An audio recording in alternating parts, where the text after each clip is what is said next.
오늘 우리에게 주시는 하나님의 말씀은 예레미야 3장 14절에서 25절 말씀과 예레미야 4장 1절에서 4절 말씀입니다. 본문은 예레미야 3장 14절에서 25절 말씀과 4장 1절에서 4절이지만 시간 관계상 4장 4절 한 절만 읽도록 하겠습니다.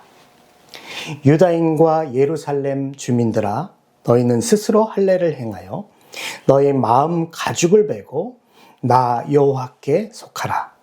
그리하지 아니하면 너의 악행으로 말미암아 나의 분노가 불같이 일어나 사르리니 그것을 끌 자가 없으리라.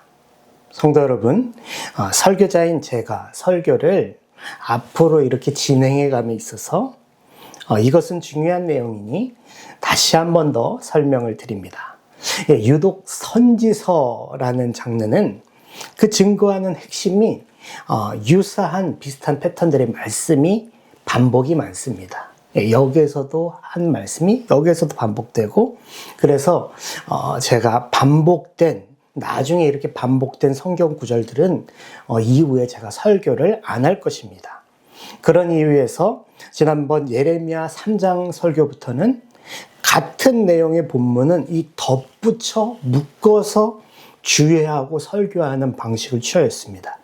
예를 들어 설명드린다면 오늘 본문 예레미야 3장 14절에서 25절 말씀과 여기에 덧붙여 묶은 본문 예레미야 4장 1절에서 4절은 그 증거하는 핵심 말씀이 서로 유사하기 때문에 이제 오늘 이렇게 덧붙였으니까 다음에는 4장 1절에서 4절은 해석하는 그 주예와 설교를 따로 안 할 것이라는 것입니다. 설교자인 저는 예레미야 3장부터 계속 이런 방식으로 앞으로 설교를 할 것입니다. 헷갈리실 것 같아서 한 번만 더 말씀을 드립니다. 여기에서 제가 5번째 풀설교 동영상, 이번이 이제 8번째거든요. 5번째 풀설교 동영상, 이 터져버린 인간 본성부터는 시간 관계상 한 절을 읽습니다. 꼭 설교를 다 들으신 후에 적어드린 이 본문을 연결해서 한번 읽어주시기 바랍니다. 여러분, 오늘 하나님께서는 남유다에게 말씀하십니다.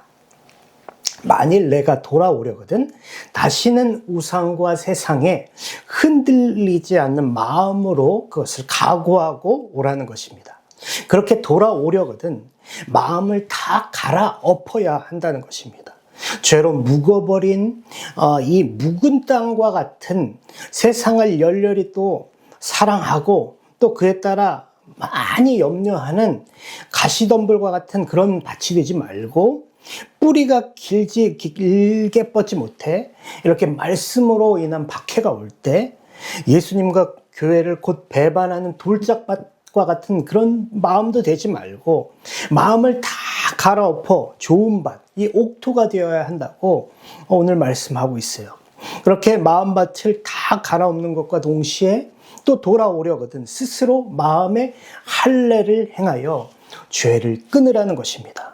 오늘 하나님께서는 예레미야 선지자를 통해 너희는 오늘 눈에 보이는 어떻게 보면 좀 쉬운 몸의 할례, 이 육체의 할례가 아니라 너희 마음의 그 두껍고 두꺼운 이 가죽과 같은 것들을 다 찢어야 한다는 거예요. 베야 한다는 것입니다. 마음의 할례로 죄를 끊어버려야 돌아올 수 있다고 말씀하고 있습니다. 그렇게 죄가 깊은 남녀다 너희들이 돌아오기만 한다면, 나에게 전심으로 이렇게 마음을 향해 돌아온 자들은 선한 목자, 참 목자, 우리의 구원자 예수님을 보내주실 것이라는 것이고, 그 결과 하나님의 백성은 풍성한, 언제나 어디서나 하나님의 임재 속에 살게 되는, 돌아오기만 한다면 이런 약속이 있고, 돌아오려거든 이렇게 하라는 아예 구체적인 지침사항을 주시는 것입니다. 사랑하는 여러분, 오늘 하나님께서는 이처럼 자비하심과 긍휼 가운데서 말씀하고 계시는 것입니다. 여러분, 이와 같이 은혜로우신 하나님의 본심을 알았기 때문에 예레미야 선지자는 선지자들 중 그 누구보다도 이 돌아가다 돌아오라라는 이것이 이제 히브리어로 이 슈브라고 하거든요. 이 슈브라는 말을 참 예레미야가 많이 사용합니다. 예레미야는 이 동사를, 이 슈브를 무려 125차례나 사용했습니다. 특별히 이 슈브 동사는 오늘 본문 예레미야 3장과 4장에서 20차례나 나옵니다. 많이 나오는 것이죠. 그렇습니다. 예레미야 3장과 4장의 메시지의 핵심은 남유다에게 지금이라도 회개하고 하나님께 돌아오라는 예레미야의 강력한 호소라고 할 수 있습니다. 바로 이런 맥락에서 본문 예레미야 4장 1절 말씀은 이렇게 시작하고 있습니다. 예레미야 4장 1절 말씀 함께 읽어보겠습니다. 여호와께서 이르시되 이스라엘아 내가 돌아오려거든 내게로 돌아오라. 내가 만일 나의 목전에서 가증한 것을 버리고 내가 흔들리지 아니하며. 하나님께서는 남유다에게 말씀하십니다. 만일 내가 돌아오려거든 이 가증한 바알과도 같은 많은 모든 그 우상들을 다 버리고 마음이 흔들리지 않는 상태로 내가 돌아오려거든 다시는 우상과 세상에 마음이 흔들리지 않을 각오를 하고 오라는 것입니다. 하나님이 그렇게 하시는 이유는 이 본성이 죄성으로 가득 찬 이 사람이라는 존재는 결단하지 않으면요, 여러분, 죄로, 세상으로, 우상으로 다시 돌아갈 수밖에 없는 존재이니 아내된 너는 남편인 나에게 돌아오려거든 확실한 마음과 자세로 돌아오라는 것입니다. 그리고 만일 회개했다면, 과거의 삶을 이렇게 청산했다면 그들은 무엇을 해야 합니까? 2절 말씀입니다. 진실과 정의와 공의로 여호와의 삶을 두고 맹세하면 나라들이 나로 말미암아 스스로 복을 빌며 나로 말미암아 자랑하리라. 보통 여호와의 여러분 삶을 두고 맹세한다는 뜻은 하나님이 실제로 존재하신다는 것과 그 맹세한 내용에 하나님을 개입시키신다는 것을 말합니다. 오늘 하나님께서는 너희 남유다가 만일 흔들리지 않고 회개할 마음이 있다면 세상에서 가장 어떻게 보면 강력한 언어예요. 여호와의 삶을 두고 맹세하는 것. 거기에 진실은 히브리어로 에메트라고 하고 정의는 히브리어로 미슈파트라고 하고 공의는 히브리어로 체다카라고 하는데 이 진실, 정의, 공의 이것이 여러분 이 세 가지가 하나님을 닮은 하나님의 의로우심을 닮은 이 성품이거든요. 거기에 이렇게 맹세를 딱 하라는 거예요. 그러니까 너는 회개한 다음에 진실과 정의와 공의 하나님을 닮은 그 모습 그런 성품들이 내 삶에 깊이 뿌리내리게 하라는 것이에요. 말하자면 만일 남유다가 회개와 돌이킴을 통해 이런 마음과 자세로 돌아온다면 진실과 정의와 공의의 자세로 돌아온다면 2절에서처럼 세계 만민은 열방은 이 선택된 남유다를 통해 하나님을 알게 되고 인격적으로 믿고 주의 복을 받고 열방 역시 주를 자랑하게 될 것이다. 이런 말씀이에요. 오늘 하나님께서는 특별히 창세기 12장 3절 말씀 땅의 모든 족속이 너로 말미암아 복을 얻을 것이라 라는 이 아브라함의 언약의 말씀, 그 복의 말씀을 오늘 하나님으로부터 너무나 멀리 떨어진 남유다에게 돌아오면 너희가 이 복을 받을 것이다. 재확인시켜주고 계신 거예요. 성도 여러분, 남유다는 거짓 남편, 거짓 우상들을 따라 숱하게 방황했지만 자비하신 긍휼이 많으신 아버지 하나님께서는 오늘도 너희가 돌아오기만 한다면, 슈브하기만 한다면 용서를 통해 회복해 주시며 복의 약속을 이루어 주신다는 것입니다. 우리 하나님은 이처럼 참 좋은 남편이시고 참된 주인이심을 기억하시기 바랍니다. 그렇다면 여러분, 이렇게 오늘 남유다는 하나님께 돌아가야 할 텐데 하나님께 다시 돌아가려면 무엇을 해야 할까요? 돌아오려거든 두 가지를 행해야 되는데요. 돌아오려거든 첫 번째, 마음을 갈아엎어야 합니다. 갈아엎어야 합니다. 무슨 말씀인지 본문 예레미야 4장 3절 말씀을 읽겠습니다. 여호와께서 유다와 예루살렘에게 이와 같이 이르노라. 너희 묵은 땅을 갈고 가시덤불에 파종하지 말라. 성도 여러분, 농부가 곡식 그 열매를 거두려면 가장 먼저 해야 하는 일이 무엇입니까? 예, 씨앗, 종자를 땅에 뿌리는 파종을 제일 먼저 해야 합니다. 그런데 문제는 씨를 뿌릴 때 여러분 밭의 상태가 좋지 않으면 어떻게 될까요? 결국 씨앗이 잘 자라지 못해 곡식 열매가 이렇게 거두지 못하게 될 것입니다. 그래서 오늘 예레미야는 제대로 된 파종을 하여 열매를 결실하려면 가장 먼저 3절에 이 묵은 땅, 죄로 묵어 둔해진 마음이에요. 죄로 묵어 둔해진 마음을 갈아엎어야 한다고 합니다. 왜냐하면 말씀을 듣는 사람의 이 마음밭의 상태에 따라서 말씀의 결실이 여러분 완전히 달라지기 때문이에요. 그런 이유에서 예레미야 이후에 우리 예수님께서도 이 말씀을 듣는 사람 마음밭을 비유로 설명해 주셨어요. 예수님은 이렇게 말씀하시죠. 비유에서. 농부 하나님께서는 언제나 씨 말씀은 사람의 마음밭에 충분하게 뿌려주세요. 예. 때를 따라 농부 되신 하나님은 물도 주시고 영양분도 공급해 주신다는 거예요. 그런데 문제는 여러분 무엇이죠? 말씀을 듣는 사람의 마음밭이 좋은 밭이 되어 30배 당연히 60배, 100배의 결실을 주렁주렁 맺어야 정상이건만 말씀은 여러분 괜찮아요? 전혀 문제가 없어요. 그런데 예를 들어 이 가시떨기, 오늘 예레미야 4장 3절에 이 가시덤불밭 있는 경우는 예수님은 이렇게 설명을 하셨어요. 말씀을 잘 들었어요. 그렇죠? 말씀의 씨는 뿌려주니까. 그런데 세상을 살아가는 중에 이 세상을 너무 사랑하는 거예요. 향락이 너무 좋은 거예요, 재물이. 그러니까 또 염려가 되죠. 그러니까 그것들이 가시처럼 말씀을 막 찔러버려서 결국엔 말씀이 기운이 막혀 열매가 전혀 결실하게 되지 못하는 것입니다. 여기 더해서 예수님 또 말씀하시는데 돌짝밭과 같은 마음밭도 여러분 마찬가지예요. 예수님께서는 보통 이렇게 큰 돌들이 있죠. 작은 돌이 깔려있는 이 밭은 흙이 얇기 때문에 겉으로 이렇게 눈으로 봤을 때는 이렇게 씨앗이 조금 튀는 것 같아요. 그런데 뭐가 있어요? 돌밭 역시 뿌리가 깊지 못하는 거예요. 뿌리가 돌 때문에 깊이 들어가지 못하니까 밭에 이렇게 장렬하는 이 태양이 이렇게 쪼이잖아요. 그렇죠? 해가 쪼이잖아요. 그것이 이제 뭐냐면 말씀으로 인한 박해나 환란을 상징합니다. 막 이렇게 태양이 막 하면 곧 넘어지는 거예요. 하나님의 말씀을, 교회를, 그리고 결국 예수님을 어떻게 해요? 배반해 버리는 거예요.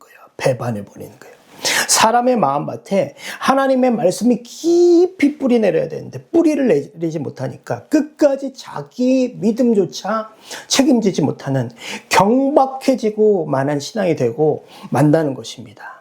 사랑하는 성도 여러분, 말씀과 성령님이 함께 역사하시거든요. 그래서 성령님의 은혜와 도우심 가운데 우리 묵은 땅, 죄로 묵어서 둔해진 마음밭을 여러분 다 갈아엎으셔야 돼요. 예.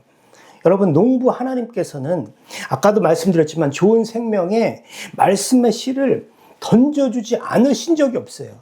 그냥 우리 마음밭이 어떤 마음밭이에요? 돌짝밭이에요. 커다란 돌들이 그냥 작은 돌이 막 널브러져 있는 그냥 돌짝밭. 예, 조금의 환란에 그냥 넘어진 돌짝밭이고 그냥 우리의 마음이 그저 세상을 사랑하고 세상의 향락에 빠져있고 세상에 함몰되어 그것을 염려하는 가시떨기 밭인 것 뿐입니다. 여러분, 결실지 못하는 것은 농부 되신 하나님의 책임이 여러분 하나도 없어요. 착각하면 안 됩니다. 하나님께 우리의 책임을 전가하시면 안 돼요. 다 좋은 마음밭, 옥토가 되지 못한 것은 우리의 마음밭의 책임입니다. 그렇기 때문에 우리들은 오늘 어떻게 해야 합니까? 본문 예레미야 4장 3절과 관련된 이 호세아 여러분 10장 12절 말씀 같이 한번 읽도록 하겠습니다. 너희가 자기를 위하여 의를 심고 긍휼을 거두라. 지금이 곧 여호와를 찾을 때니 너희 묵은 땅을 기경하라. 마침내 여호와께서 임하사 의를 빛처럼 너희에게 내리시리라. 아멘. 예레미야 선지자보다 약 호세아 선지자가 200년 정도 이렇게 앞서 활동했거든요. 마찬가지 지금 말씀하는 거예요. 오늘 묵은 땅, 다 이렇게 죄로 묵어진 둔해진 마음을 회개하고 성령의 도우심, 여호와의 영의 도우심에 따라 막 갈아엎으라는 거예요. 다시금 오늘 전적으로 성령에 의지하여 하나님의 나라를 위해서 삶에서 뭘 심어야 돼요? 의를 심고 긍휼을 구하는 온전한 이 옥토의 마음밭이 되기를 간절히 구하며 살아내라는 것이에요. 이렇게 우리 삶에 여호와 하나님의 의가 도우심과 은혜가 빛처럼 쏟아내려질 수 있도록 오늘도 마음밭을 말씀에 여러분 순종하셔야 돼요. 다 갈아엎으셔야 돼요. 그래서 딱딱하고 굳은 마음밭이 아니라 어떻게 해요? 부드러운 마음밭이 되게 하라는 것이에요. 사랑하는 성도 여러분, 그렇습니다. 오랫동안 갈아엎지 않은 이 죄악과 막 자기 고집으로 완고하게 이렇게 막 굳어버린 딱딱한, 또한 세상을 사랑하여 끊임없이 향락을 탐하며 염려하는 마음밭은 여러분 절대로 결실할 수 없습니다.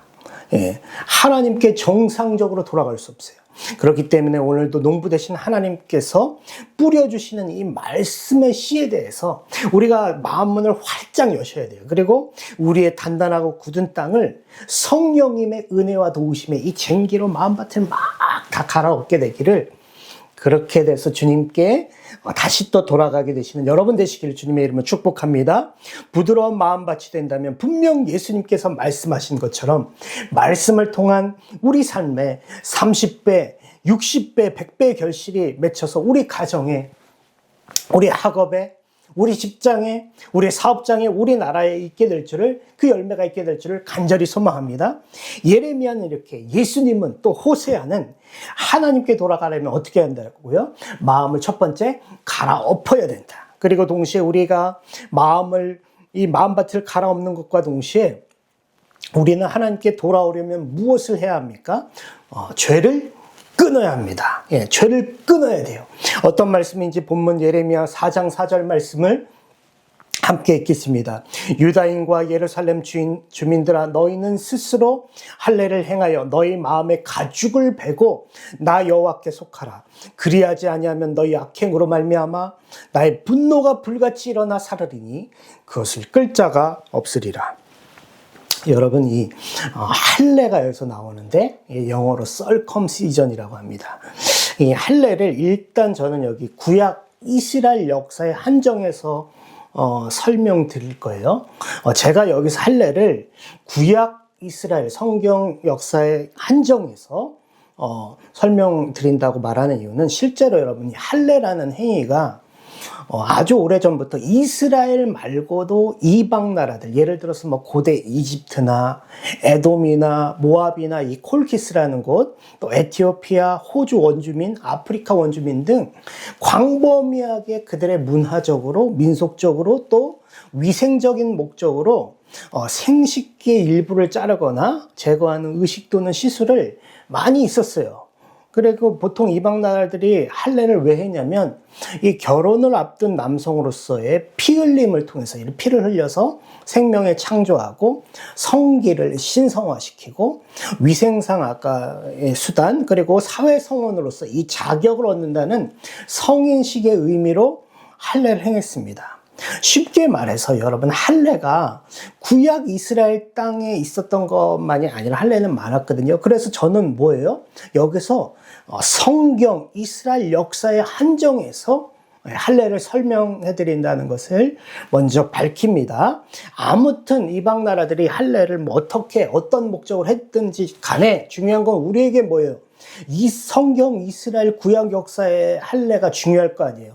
그 의미가 무엇이냐면, 창세기 17장 구약, 하나님께서 아브라함에게 언약을 다시 확인시켜 주시며, 하나님과 아브라함 사이에, 또 하나님과 아브라함 자손 사이에 그 영원한 눈에 보인다는 걸 이 가시적이라거든요. 가시적인 육체적인 증표로서 무엇을 주셨다? 할례를 주신 거예요. 창세기 17장이에요. 그래서 99세의 아브라함과 그의 아들 이제 이스마엘이, 할례 받을 당시 이제 이스마엘이 13세였거든요. 그리고 아브라함의 집안에 있는 모든 남종들까지 그 할례를 받는 것으로 이 성경에 할례가 시작됩니다. 특별히 성경에서 할례는 나는 너의 하나님이 되고 너희는 내 백성이 되리라. 이것이 언약의 핵심이거든요. 이 핵심을 증명하는 거예요. 어디에다? 몸에다가요. 언약의 표징이에요. 언약의 상징이에요. 언약의 표시, 마크예요, 마크. 그래서 태어난 지 8일 만에 받습니다. 이 언약에 이렇게 순종하겠습니다. 라는 의미로 이스라엘 남자라면 심지어 제가 아까 잠깐 위에서 언급했지만 그 집에 사는 이 더부살이를 하는 남종들도 전부 다 남자 생식기 위에 있는 덮여 있는 이 표피를 둥글게 이렇게 잘라내는 커팅하는 그렇죠? 할례를 받아야 했습니다. 여기서 태어난 지 이 8일 만에 할례를 받아야 하는 이유는 여러분, 남자 아이를 낳은 여인이 7일 동안 부정합니다. 그래서 하나님께서는 이 8일째 되는 날 할례를 정해 주신 거예요. 그렇습니다. 할례를 통하여 이스라엘 남성들은 스스로 8살 깐난쟁이가 뭘 결정해요? 아무것도 결정할 수 없을 때 이 카라트라고 하는데, 이 카라트 히브리어로 자신의 몸에서 가장 중요한 이 생식기에 어떻게 해요? 거기를 이제 잘라내면서 이 커트 오브 잘라내면서 뭐예요? 그에게 속해 있는 죄를 다 끊어낸다는 의미가 있는 거예요. 죄를 다 찢어낸다. 죄를 다 쪼개낸다 하면서 어디에 들어가요? 하나님의 이 언약을 메리트라고 하는데 메리트 안으로 들어가는 거예요. 결국 할례는 이렇게 언약, 이 메리트와 이 카라트 두 단어가 합쳐졌기 때문에 메리트, 카라트, 언약의 할례가 되는 것이죠. 이처럼 만약 어떤 이가 할례를 받았으면 눈에 볼 때 가시적으로 어때요? 거룩하다. 저 사람은 할례 받았으니까, 몸에 할례 받았으니까, 육체적으로 할례 받았으니까 거룩해졌다는 의미가 있고, 공개적으로 다 사람들이 이제 알게 되죠. 그의 믿음과 신앙이 됐구나, 공표가 되는 것입니다. 근데 한 번 더 우리 성도 여러분 생각해 주시죠. 할례의 성격을 한번 또 깊이 생각해 보면 공개적으로 할례를 받지만 또 어떻게 해요? 가장 은밀한 부위 하기 때문에 다른 사람들은 몰라요. 그래서 또 한편으로는 또 은밀한 자기만 아는 또 표식이라고 볼 수도 있는 이 할례의 두 가지의 성격이 있는 것이죠. 할례는 이처럼 구약 이스라엘 백성에게는 하나님의 백성이라는 증명서예요. 증명서. 그리고 두 번째, 이전의 죄를 다 끊어내는 거예요, 여러분. 잘라내는 거예요. 그래서 비로소 옛사람은 죽고 하나님의 백성이 되는 예식이고 하나님의 언약 백성이 되셨다는 확실한 표시였어요. 그래서 신약의 세례와도 연결이 되는 것이죠. 세례는 나중에 설명드리겠습니다. 아무튼 세 번째, 그래서 따라서 이스라엘 백성 중 할례를 순종치 않고 할례를 받지 않았던 이들은 하나님과의 언약을 배반하는 것이 되기 때문에 거룩한 백성에서 끊어지는 거예요. 순종치 않았으니까. 근데 이제 문제는 무엇이냐, 항상 처음에는 할례 받을 때 어떻게 받겠어요? 진실한 마음으로, 할례 역사 가운데 진실한 마음으로 몸의 언약으로 이렇게 받겠죠. 그렇죠?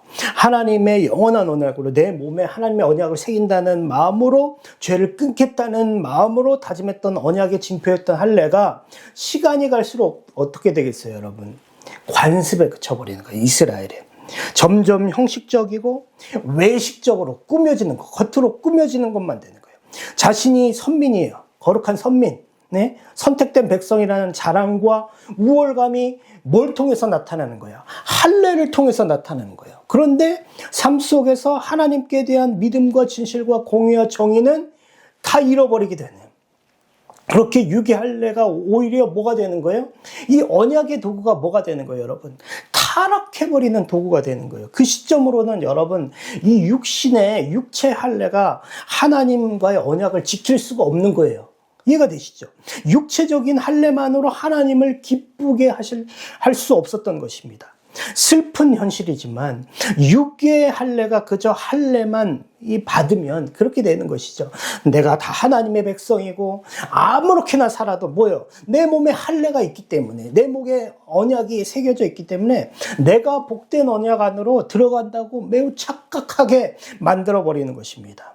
상황이 여러분 이랬기 때문에 하나님은 예레미야 선지자를 통해서 이와 같이 할례마저 사람의 본성이 여러분 이래요. 타락의 도로 전락해버리거든요.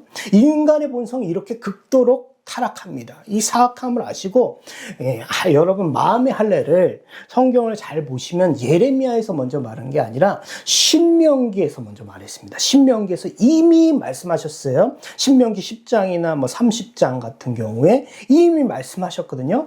과거에 말씀하셨던 이 마음의 할례를 보강하는 형태로 예레미야가 말한 거예요, 여러분. 선포하게 하신 거예요. 성도 여러분, 사실 마음의 할례를 행한다는 것은 뭐냐? 자신의 사고, 생각하는 것, 가치관, 우선순위를 어떻게 하는 거예요? 다 돌이키는 거예요. 휴부하는 거예요. 자기를 지배하는 모든 것을 돌이켜서 자신의 삶 전 존재를 하나님 중심으로 세운다는 거예요. 굉장히 쉽지 않은 것입니다. 이래서 어떻게 보면 눈에 보이는 살을 찢고 피를 흘리는 육신의 할례보다 마음의 할례가 더 은밀하고 더 보이지 않고 개인적인으로만 자기만 알 수 있는 내향적인 일이지만 또 뭐예요? 우리 믿음에서 가장 중요하고 근본적인 신앙 행위가 마음의 할례라고 할 수 있는 것입니다. 이 모든 이유 때문에 오늘 하나님께서는 예레미야 선지자를 통해 너희는 오늘 눈에 보이는 어떻게 보면 쉬운 몸의 할례, 이 육체의 할례가 아니라 너희 마음의 그 두껍고 두꺼운 가죽, 죄로 묵어버린 이런 것들을 다 찢어버려야 된다는 거예요. 베야 한다는 거예요. 마음의 할례로 죄를 그처럼 끊어버려야 돌아올 수 있다 말씀하고 있는 것입니다, 여러분. 이와 같이 여러분 남유다는 돌아오려거든 첫 번째 뭐였어요? 말씀과 거룩한 성령의 은혜와 도우심을 철저히 순종하여 의존하여 뭘 갈아엎어야 돼요, 여러분? 마음을 갈아엎어야 돼요. 그리고 또 무슨 할례를 받아야 돼요? 마음의 할례를 받아서 죄를 끊어야 했어요. 그러면 그렇게 된다면 여러분 남유다에게는 무엇이 남게 될까요? 네, 돌아오기만 한다면 여러분 두 가지 하나님이 복된 약속을 해주십니다. 첫 번째, 전심으로 마음을 찢어 마음을 받아 회개하여 하나님께 돌아온 이들에게 뭘 보내주세요?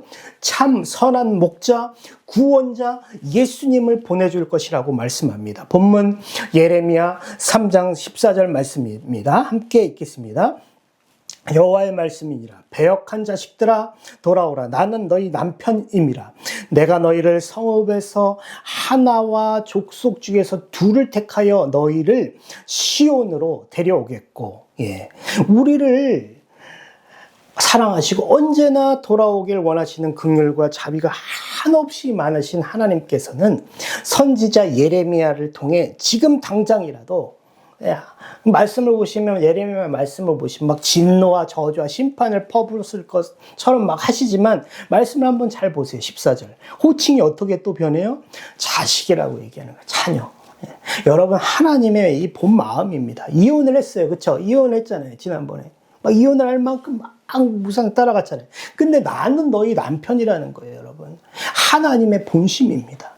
그리고 만일 너희가 전심으로 마음을 찢어 스스로 마음의 할례를 받아 회개하고 이 묵었던 가시덤불과도 같았던 마음밭을 다 갈아엎고 참 회개하고 너희가 오늘이라도 돌아만 온다면 그 사람들이 만일 북쪽 이스라엘, 그쵸? 북이스라엘에서 포로로 끌려간 사람이든 남유다에서 포로로 끌려간 사람이든 그 포로된 성읍에서 그 족속 중에 그렇게 참 회개한 사람이 여러분 몇 명 되지 않을 수 있잖아요. 말씀처럼 소수의 한, 두 명이라도 어떻게 해요? 그들을 택하여 어디로 데려오겠다?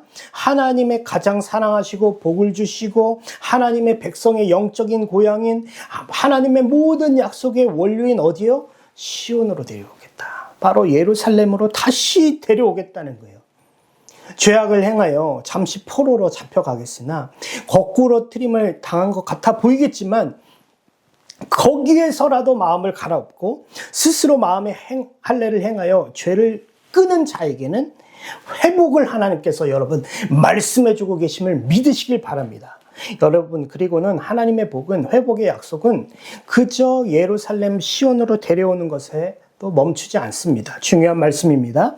함께 본문 예레미야 3장 15절 말씀도 같이 한번 읽어보겠습니다. 내가 내 마음에 합한 목자들을 너희에게 주리니 그들이 지식과 명철로 너희를 양육하리라. 아멘. 하나님께서 앞으로 포로에서 이렇게 귀환할 때 여러분 스룹바벨 총독이나 에스라 성경을 보시면 느헤미야와 같은 하나님의 백성들을 지식과 명철로 다스릴 목자들을 이렇게 보내주시기도 합니다.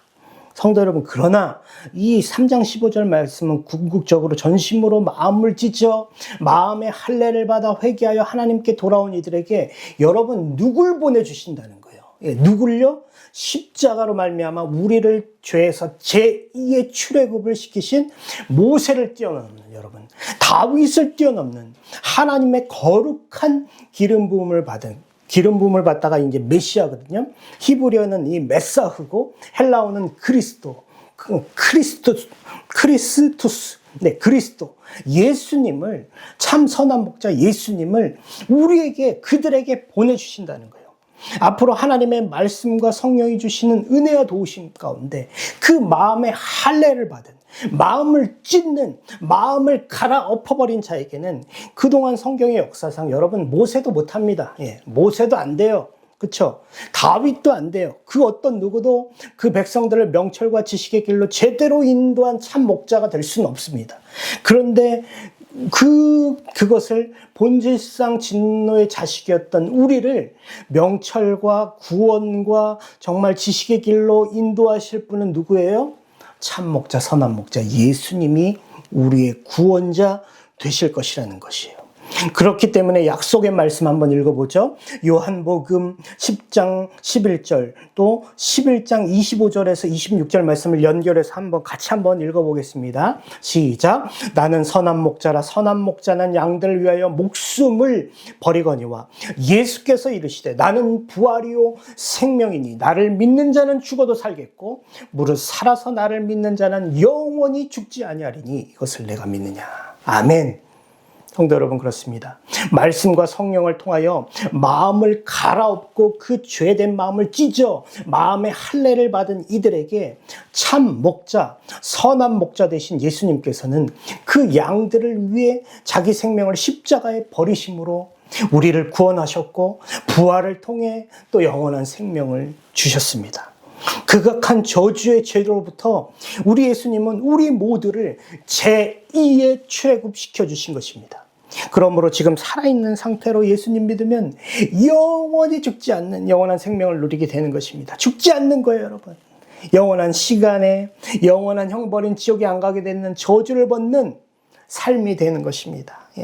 믿는 자는 악한 부활이 아니라 모든 사람들은 이렇게 다 부활할 것인데 예수님 믿는 사람은 선한 부활이고 천국 가는 것이고 예수님 믿지 않는 사람은 악한 부활, 지옥에 가는 것인데 여러분 우리가 예수님 믿으면 생명의 부활을 경험하게 될 것입니다. 사랑하는 여러분, 오직 유일한 길과 진리와 생명 되시는 예수님은 오늘 이 혼탁하고 어지러운 세상 속에서도 밝은 빛 속에서 우리의 모든 삶을 지식과 명철로 인도하실 수 있는 분이십니다. 영상을 시청하시는 분들 중에 혹 예수님을 아직 안 믿고 계신 분이 있다면 예수님 꼭 믿으시길 바랍니다. 마음을 찢고 갈아엎어 주님을 찬 마음으로 나의 구원자로 고백하시고 이 말씀을 의지하시길 바랍니다. 그럴 때 주께서 우리에게 영원한 생명, 영생을 주시며 우리 속에 예수의 영, 성령을, 거룩한 성령님을 부어주실 줄 믿습니다. 그렇게 돌아오기만 한다면 두 번째 약속은 뭐냐? 돌아온 하나님의 백성은 풍성한 하나님의 임재 속에 살게 됩니다. 여러분 무슨 말씀인지 예레미야 3장 16절 말씀 함께 읽겠습니다. 여호와의 말씀이니라 너희가 이 땅에서 번성하여 많아질 때는 사람들이 여호와의 언약궤를 다시는 말하지 아니할 것이요 생각하지 아니할 것이요 기억하지 아니할 것이요 찾지 아니할 것이요 다시는 만들지 아니할 것이며 아멘. 이 여러분 언약궤가 나오는데 언약궤는 이 법궤라고도 부릅니다. 약 길이가 한 1.2m 정도 그리고 높이와 폭이 한 0.6m 크게 하는 이 단순한 모양의 나무 궤를 그냥 언약궤라고 하는 거예요. 법궤. 그 언약궤는 첫 번째 하늘에 계신 하나님이 하늘에 계시잖아요. 하나님께서 지상에 앉아 계시는 보좌, 보좌 이렇게 보좌를 상징하거나 그룹 천사 사이의 좌정에 계시는 하나님께서 그 발을 두시는 발판이라는 뜻이 있습니다.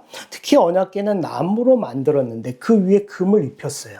그리고 그 단단한 금 덮개, 그 위에 있는 그 덮개를 속죄소라고 그랬습니다. 속죄, 죄를 속하는 속죄소. 그리고 속죄소 양 끝에는 이 천사, 케루빔이라고 하는데 천사들을 이 두 케루빔이 천사가 이렇게 싸고 있는 형태, 중앙을 감싸고 있어요. 그래서 이스라엘 백성들은 이 그룹 사이에, 이 천사 사이에 앉아 계신 만군의 하나님의 언약궤가 있는 곳에서 하나님의 말씀을 듣고 신앙생활을 한 거예요. 이처럼 언약궤 법궤를 통해 하늘의 하나님께서는 이 땅 위에 머물러 계시는 바로 그곳에서 어떻게 해요? 언약궤 위에서 속죄, 죄도 속하였고 화해도 하시고 사람들과 구원을 보시고 하나님의 말씀을 보여주시는 거예요. 이런 이유에서 언약궤는 광야 이렇게 이제 시대에 보면 성소가 있잖아요. 그 안에 이제 지성소에 이제 언약궤가 있는데 하나님의 임재를 상징하는 표시였어요. 중요한 상징입니다. 하나님께서 우리와 이스라엘과 함께 하신다는 표시가 뭐였겠어요? 옛날에 언약궤죠. 눈으로 표시하는 이 종교적이고 정치적이고 실존적인 가장 중요한 상징이었어요. 형도 여러분, 이렇게 언약궤는 하나님의 상징이었습니다. 그런데 오늘 말씀 3장 16절 보시죠. 하나님의 백성들이 슈브 돌아와서 섬기게 될 때는 어떻게 해요? 하나님이 함께 하신다는, 하나님이 임재하신다는, 하나님이 임마누엘 하신다는 가시적 눈에 보였던 징표였던 예루살렘 이렇게 성 안에, 지성소 안에 있었던 언약궤를 어떻게 해요? 다시는 말하지 않을 것이다. 생각하지도 않을 것이다. 기억하지도 않을 것이다. 찾지도 않을 것이다. 다시는 만들지 않을 것이다 라는 거예요. 왜요? 왜 그렇죠, 여러분? 그때가 되면, 그렇게 되면 하나님께서 직접 그들의 백성 속에 임마누엘로, 성령으로 예수님이 또 오셨고, 그 다음에 성령으로 오셨기 때문에, 이렇게 거하실 것이기 때문에, 임재하실 것이기 때문에 눈에 보이는 언약궤가 여러분 중요해지지 않는 것입니다. 예. 이처럼 돌아가기만 하면 우리는 하나님께 돌아가는 여러분, 하나님 백성들은 언제나 어디서나 풍성한, 어느 곳에서나, 그쵸? 풍성한 하나님의 임재 속에 살게 된다는 것을 여러분 믿으시길 바랍니다. 그래서 지금까지 한 말씀이 뭐였어요? 돌아오려고는 두 가지였어요. 어떻게 해요? 첫 번째, 마음을 갈아엎어야 된다. 두 번째, 죄를 마음의 할례로 끊어야 된다. 그리고 돌아오기만 한다면 두 가지 약속이 있었어요. 누구요? 첫 번째, 참 선한 목자 누구요? 우리 예수님을 보내주실 것이다. 두 번째, 하나님의 백성은 풍성한 하나님의 임재를 단순히 이스라엘, 예루살렘, 지성소, 언약궤에서만 누리는 것이 아니라 어떻게 해요? 언제 어디서나 다 누리게 될 것이다. 성령을 통해서. 그렇죠? 그러나 이렇게 신실한 남편은 약속도 주시고 방법도 알려주셨는데 참된 주인 하나님과는 달리 오늘 남유다가 어떻게 하고 있습니까? 본문 예레미야 3장 22절 하반절부터 25절 말씀을 함께 읽겠습니다. 보소서, 우리가 주께 왔사오니 주는 우리 하나님 여호와이심이나이다. 이심이니이다. 작은 산들과 큰 산에서 떠드는 것은 참으로 헛된 일이라. 이스라엘의 구원은 진실로 우리 하나님 여호와께 있나이다.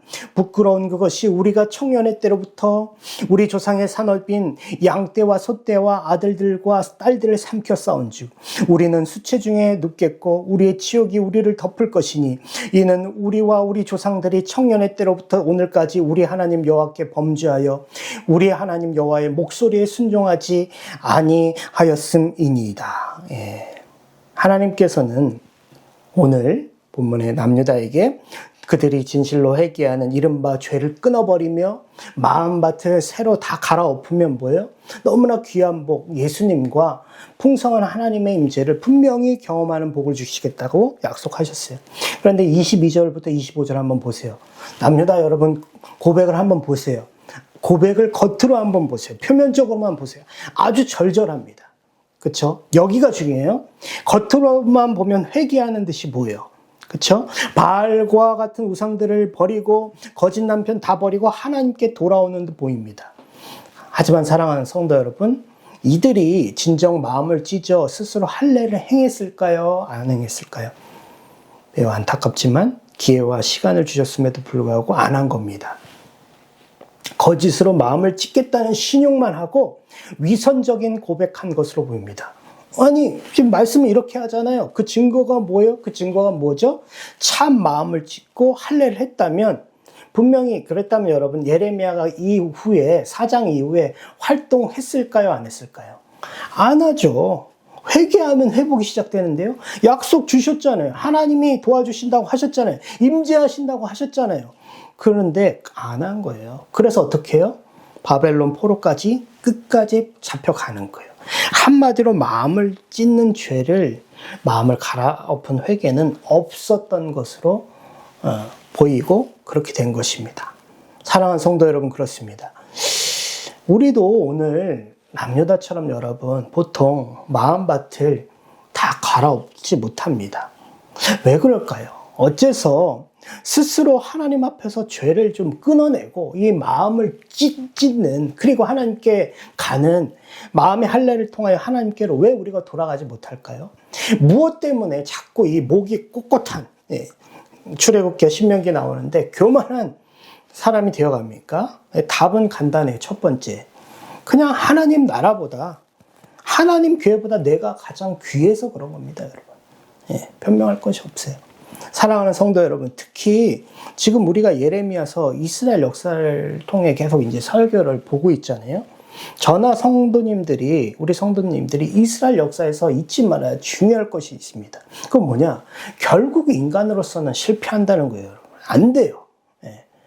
뭐 성령님이 주로 여호와의 영으로 이렇게 구약에는 표현되잖아요. 그 구약의 시대든 직접 성령님이라 칭해졌던 신약의 시대이든 말씀과 성령님 함께 역사하시거든요. 이 성령님을 통하여 마음의 할례를 받아 자신의 전 존재를 갈아엎었어요. 그렇죠? 중생했어요.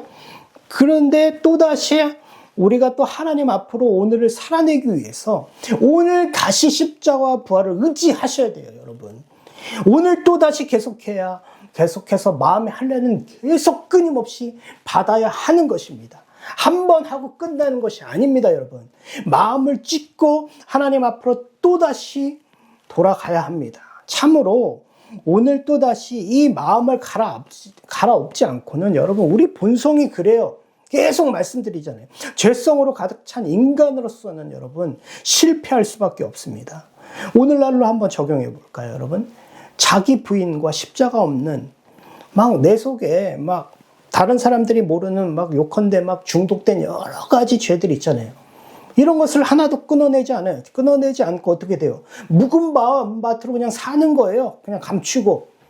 네? 세상을 사랑하는 가시떨기, 향락을 사랑하고 돈을 사랑하고 염려하고 맨날, 그리고 뿌리가 안 깊어요. 그러니까 어떻게 해요? 막 조금만 말씀으로 인한 박해가 오면 다 배신하고 벗어나는, 형식만 그냥 교회에 나오는 사람이 되는 거예요. 형식만. 마음밭은 돌짝이고 가시덤불이고 그 다음에 묵은 밭인데 그냥 형식만 교회가 나가니까 나에게 구원은 보장돼 있다, 떳떳한 거예요. 근데 정말 인격적으로 예수님 만나는 건 곤란한 거예요.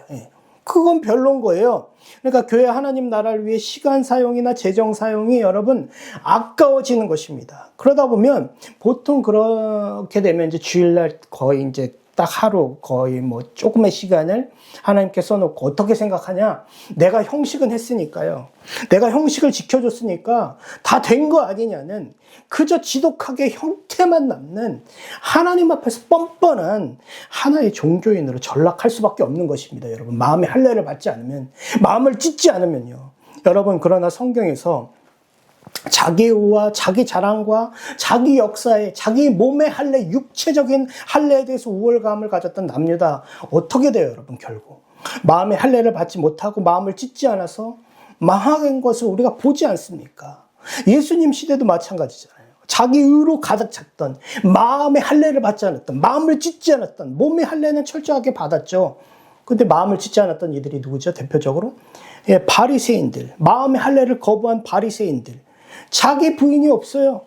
십자가 없는 예배와 봉사, 섬김 드리다가 계속 죽도록 뭐예요? 형식에 집착하는 동일한 죄만 반복하다가 주님을 결국 여러분 십자가에서 못 박지 않았습니까? 맞습니다. 구약이든 오늘 사는 신약에 사는 성도이든 여러분, 예수님을 믿는 믿음, 십자가와 부활, 성령님의 은혜와 도우심을 의지하지 않고 자기 의에 빠져버리면 오늘 남녀다 똑같이 갈 수밖에 여러분 없는 거예요.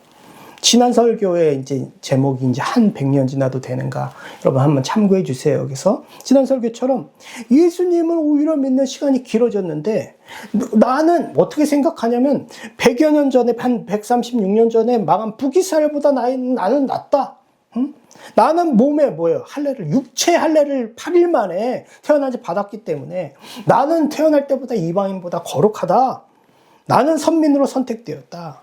나는 내가 살아있는 존재만으로 하나님의 언약의 복들을 다, 아브라함의 복들을, 다윗 언약의 복들을, 모세 언약의 복들을 다 받아 누리게 될 것이다. 혼자 소설 쓰고 있는 거예요, 여러분. 그래서 우리 모두는 마음의 오늘 할례를 통해 또다시 마음을 찢고 죄를 끊어내야 됩니다. 오늘 또다시 말씀과 성령으로 내 마음을 완전히 다 갈아엎어야 돼요. 계속해야 되는 일입니다. 그 다음에 내 마음에 농부 하나님께서 뿌려주신 파종하신 열매가 그렇게 갈아엎어진 옥토에서 나는 거예요. 그러니까 저도 돌아보면 부끄럽지만 인생의 여러 가지 순간들에 어떤 일상의 시간들에서 마음의 할례를 자주 하지 못했어요. 마음을 찢지 못했습니다. 자기 의와 위선으로 또 안 되면 어떻게 해요? 자책하는 거예요. 다 덮어버리는 거예요. 생각해보면 뭐 때문에 그래요? 하나님의 나라와 교회가 중요한 게 아니라 내 자존심이 중요한 거예요. 내가 중요한 거예요. 내게 중요한 거예요. 내가 귀한 거예요. 지금 생각해봐도 지금도 많은 것들이 여러분 부끄러운 것이 사실입니다. 여러분들이 보다 잘해서 제가 말씀드린 게 아니에요. 사랑하는 성도 여러분, 저도 그렇고 여러분도 그렇고 또 다시 하나님께 돌아가셔야 돼요. 형식을 벗고 이 두꺼운 마음에 죄된 가죽, 묵어버린 마음밭을 오늘도 말씀과 성령님의 은혜를 의지합시다, 여러분. 그때 하나님께서 넘치는 풍성한 은혜를 우리 삶의 빛처럼 내려주실 줄 믿습니다. 여기에 더해 마음의 할례에 대하여 우리가 생각해야 할 또 중요한 포인트가 또 무엇이죠? 마음밭을 갈아엎는 것. 이 죄된 마음을 찢고 죄를 찢고 주님께 돌아가는 것은 그저 내 자신이 스스로 마음 찢자, 오늘도 마음 찢자, 아침부터 마음의 할례를 하자, 마음을 갈아엎자는 구호로 되는 게 아니에요, 여러분. 기계적인 주문으로는 안 돼요. 그래서 어떻게 해야 돼요? 가장 먼저 마음을 찢으려면, 갈아엎으려면 하나님의 무한한 사랑을 여러분 체험하셔야 돼요. 왜 그렇죠? 하나님이 과거에도 나를 붙잡아 주셨어요. 현재에도 붙잡아 주셨고 미래에 함께 하실 걸 인지하실 걸 알아야 여러분 결국 이 말씀을 체험해 봐야, 경험해 봐야 내 마음의 성령의 메스를 될 수 있는 거예요. 수술을 성령님께 맡길 수가 있는 거예요. 하나님 사랑해야 맡길 수 있는 거잖아요. 여러분 다시 한번 깊이 생각해 보시기 바랍니다. 마음을 찢는다는 거 여러분 세상에서 가장 힘든 일입니다. 눈에 보이지 않잖아요. 가장 무거운 일이 될 수 있어요. 언제나 악한 본성으로 치닫는 악한 경향성이 있는 우리에게 마음을 찢는다는 일, 부담스러운 일이에요. 그래서 많은 이들이 신앙생활 하면서도 마음을 찢기는 싫어하는 거예요. 종교 생활은 한다고 하지만 하나님을, 예수님을 인격적으로 또다시 만나기는, 그것까지는 감당하기 싫은 겁니다. 맞습니다. 마음을 찢는 일은 수술처럼 고통스러운 일입니다, 여러분. 아픈 일이에요. 나의 세상에 묵혔던, 세상을 사랑했던, 세상에 찌들었던 모든 가치관과 심지어 나의 목표와 비전을 버리고 참선한 목자, 구원자 예수님께로 또다시 나의 전존재를 가지고 가는 것. 어떻게 보면 지금 현재 눈에 보이지도 않는 이 풍성한 하나님의 임마누엘을 다시 믿음으로 신뢰하는 거예요. 그 일에서 대부분 여러분 포기하는 것입니다. 남유다도 그랬고 바리새인도 그래서 뭐만 주장하는 거예요? 마음의 할례보다는 몸의 할례, 육체적인 할례만, 형식적인 것만 주구장창 주장하는 거예요. 그렇기 때문에 성도 여러분, 오늘 하나님 아버지께 우리 다 같이 이렇게 기도하셨으면 좋겠어요, 간절히. 하나님 아버지, 마음의 할례를 주시기 위해, 또 마음을 갈아엎기 위해 하나님이 주시는 고통과 어려움도 내가 오해하지 않게 되기를 간절히 기도합니다. 참으로 하나님의 본심은 우리를 살리기 위함이며 열매를 맺게 하기 위한 가정임을 내가 인정하게 하여 주시옵소서. 성령 하나님, 오늘도 예수님의 십자가와 부활을 바라보며 이 죄된 마음밭을 갈아엎으며 오늘도 성령의 능력과 하나님의 사랑 속에 살아내게 없어서 이렇게 기도하시길 바랍니다. 사랑하는 성도 여러분, 예수님을 사랑해야 억지가 되지 않는 거예요. 주님께 모든 것을 사랑해야 맡길 수 있는 것입니다. 진짜 하나님 사랑해야 우리의 충성도, 헌신도, 희생도 가능해지고 의미가 있는 것이에요. 결국 우리들이 마음밭을 다 갈아엎을 수 있는 것, 마음을 찢을 수 있는 것은 형식적인 신앙생활이 아니라 오직 하나님의 크신 사랑과 긍휼뿐이 없습니다. 은혜밖에 없음을 기억하시기 바랍니다. 여러분, 그렇게 깊은 사랑을 알기 때문에 마지막 체험했기 때문에 오늘도 내일도 일어나시길 주님의 이름으로 부탁을 드립니다. 일어나다라는 이 동사가 히브리어로 쿰입니다. 쿰. 일어나다, 일어서다, 스탠드. 명령으로 일어나라. 히브리어 또 아람어 동사이기도 한데요. 성도 여러분, 지금 여기까지도 한번 생각해 보시죠. 내 힘으로 한 것, 내 지혜로 한 것, 내 경험으로 한 것, 여러분 혼자서 일어난 것 아니지 않습니까? 주님이 여러분 업으신 거예요. 업으신 거예요. 아픈 가시는 주님이 밟아주신 거예요. 지금까지. 모든 고통은 감내하시고 오랫동안 여러분 참으시며 업어주시고 여기까지 오셨습니다.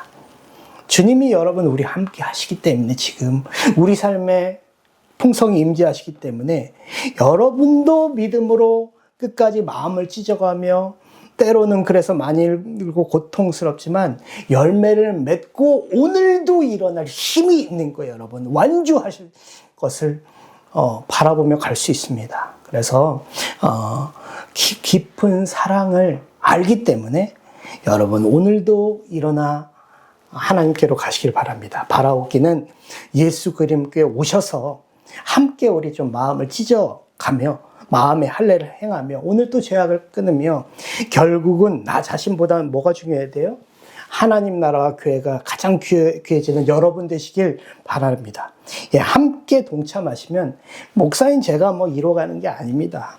예수 그리스도께 임재하시는 성령 하나님께서 말할 수 없는 풍성한 은혜를 비처럼 반드시 우리에게 내려주실 줄 믿습니다. 저는 예수 그리스도께 함께 하시는 것이 꼭 복이 될 것입니다. 그렇게 하나님의 인도하심에 따라 하나님께서 마음을 주시면 저나 우리 또 이미경 사모에게 꼭 연락 주셔서 예수 그리스도교회와 이렇게 함께 걸어가 주시길 바랍니다. 우리 이 시간 함께 한번 같이 기도할 때 두 가지 기도할 때 첫 번째 오늘 말씀을 놓고 기도할 때요. 첫 번째 두 가지 돌아오려거든 뭐 해야 돼요? 마음을 갈아엎어야 돼요. 그 마음의 할례를 통해 죄를 끊어야 돼요. 또 돌아오기만 한다면 예수님 보내주시고 구원자 그리고 풍성한 하나님의 임재를 언제 어디서나 경험하게 될 것이다 그랬어요. 근데 우리가 마음의 할례를 받지 못한 이유는 하나님 나라보다 교회보다 내가 귀해서 그래요 지금. 그래서 어떻게 해야 돼요? 마음을 찢으려면 하나님의 무한한 사랑을 체험하고 그 사랑 때문에 내가 일어나 할 수 있는 거예요. 그렇게 될 수 있도록 우리 이 시간 한번 주여 한번 부르고 오늘 말씀을 위해서 같이 기도하겠습니다. 주여 하나님 아버지 하나님 오늘 말씀을 통해 오늘 찢고 오라. 하나님 아버지 하나님 정말 돌아와 하나님께 오려거든 두 가지를 해야 됩니다. 마음을 갈아엎어야 됩니다. 주님 도와주시옵소서. 하나님이 돌짝밭과 같은 마음 하나님 아버지 하나님 주님 아버지 가시덤불과 같은 마음 하나님 아버지 다 갈아엎고 묵은 땅과 같은 거 다 갈아엎고 주님께 갈 수 있게 도와주시고 특별히 하나님 아버지 몸의 할례를 중요시했던 형식이 아니라 주님 이 마음의 두꺼운 가죽을 성령님의 은혜와 말씀 가운데 도움심 가운데 하나님 아버지 다 찢고 하나님께 갈 수 있도록 주님 도와주시옵소서. 그 마음을 찢고 회개한 자들에게는 구원자 예수님께서 제2의 출애굽을 하시고 하나님 특별히 하나님 풍성한 하나님의 임재 성령의 언제 어디서나 이제는 언약궤를 의지하지 않는 삶을 눈에 보이는 것을 의지하지 않고 하나님의 성령을 의지하게 하셨으니 하나님이 이 말씀을 믿고 하나님께 오늘도 찢고 돌아갈 수 있는 우리 모두가 될 수 있도록 하나님 인도하여 주시옵소서. 두 번째 기도할 땐 예수 그리스도 교회를 위해서 기도하겠습니다. 예수 그리스도 교회가 세워지는 것이 하나님의 뜻이라면 이 악하고 어려운 세상, 교회가 안 된다, 어려운 세상 가운데서도 하나님께서 사람 붙여주시고 하나님께서 성경 공부하게 하시고 예배하게 하시고 세워주실 줄 믿습니다. 여러분 중에 분명히 함께 하실 줄 믿습니다. 주님, 교회를 세워주시고 함께 이 모든 것이 진행될 수 있도록 은혜를 허락해달라고 우리 예수 그리스도 교회를 위해서 함께 주여 부르고 기도하시겠습니다. 주여, 하나님 아버지, 하나님 예수 그리스도 교회가 세워지는 것이 하나님의 뜻이라면 하나님께서 분명히 하나님 사람을 붙여주시고 하나님 이 과정을 통해서 또 성경 공부와 또 예배로 하나님 아버지 장소도 주실 줄 믿습니다. 하나님, 어렵지만 포기하지 않고 믿음으로 걸어갈 때 주님 아버지 도와주시옵소서. 끝까지 하나님의 도우심을 바라고 여전히 지금도 일하고 계신 하나님을 바라보며 나가기를 간절히 소망하오니 우리에게 믿음을 더하여 주시옵소서. 믿는 자가 하나님의 영광을 볼 수 있도록 도와주시옵소서. 기도하겠습니다. 하나님 아버지, 감사합니다.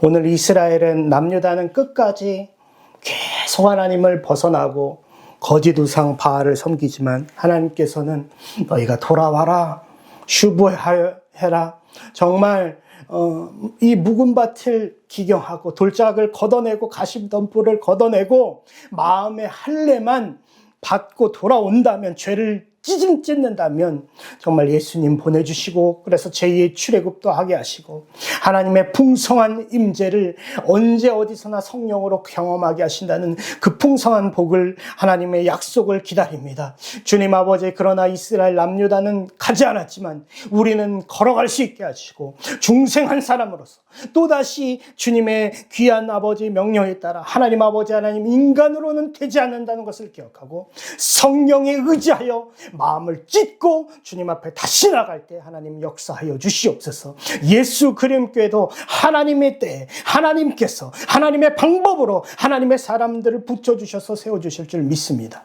하나님 도와주시고 인도하여 주시고 역사하여 주시옵소서. 감사드리며 예수님의 이름으로 기도드리옵나이다. 아멘. 이제는 우리 주 예수 그리스도의 은혜와 하나님 아버지의 무한하신 사랑하심과 보혜사 성령 하나님의 교통하심이 마음을 찢고 마음을 갈아엎어 주님을 오늘 다시 바라보며 말씀과 함께 역사하시는 성령을 인도하심을 받아 그 마음밭에 열매를 맺어 30배, 60배, 100배의 결실을 모든 삶에서 맺을 우리 사랑하는 이 영상을 시청하는 모든 성도님들 위해, 또 우리 하나님께서 세우실 예수 그리스도 교회 위에 이제부터 영원까지 함께 있을지어다. 아멘.